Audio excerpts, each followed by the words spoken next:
অসীম দয়ালু এবং পরম করুণাময় মহান আল্লাহ তাআলার নামে শুরু করছি।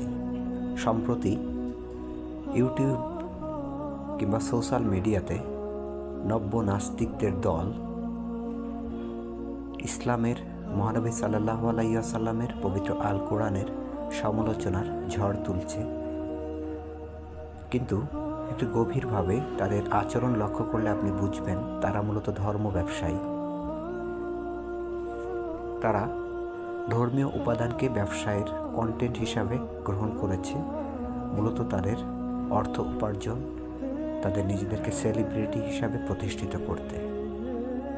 কারণ তারা যে যুক্তি, যে আলোচনা, যা কিছু করছে সব কিছুই মূলত ইসলামের ইতিহাসের বিকৃত দিকগুলো নিয়ে। প্রকৃতপক্ষে ইসলামের ইতিহাসের সংরক্ষণ পবিত্র আল কোরআনে যা হয়েছে সেটি পরিপূর্ণ এবং সঠিক। আর জাল হাদিস, মহানবী সাল্লাল্লাহু আলাইহি ওয়াসাল্লামের জীবনী এবং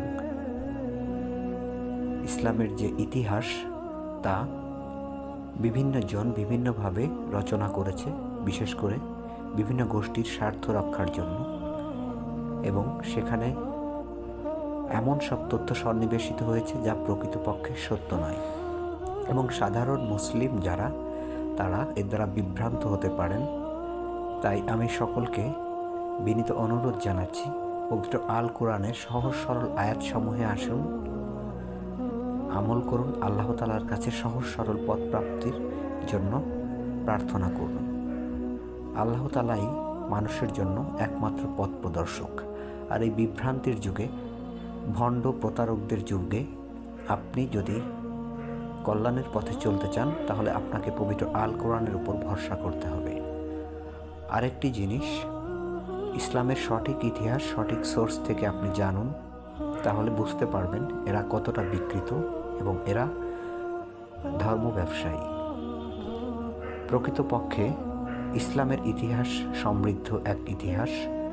ইসলামের ইতিহাস থেকেই মানবতার কল্যাণ, মানবতার মুক্তি, মানবতার সুপ্রতিষ্ঠা শুরু হয়েছে এবং মহানবী সাল্লাল্লাহু আলাইহি ওয়াসাল্লামের হাত দিয়েই তা শুরু হয়েছে।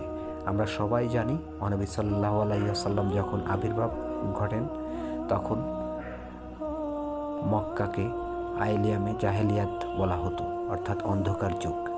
এরপর এক স্বর্ণযুগ প্রতিষ্ঠিত হয়েছে ইসলামী শাসনের অধীনে। আল্লাহ তাআলা আমাদের সকলকে সঠিক বুঝ নেয়ার তৌফিক দান করুন, আমিন।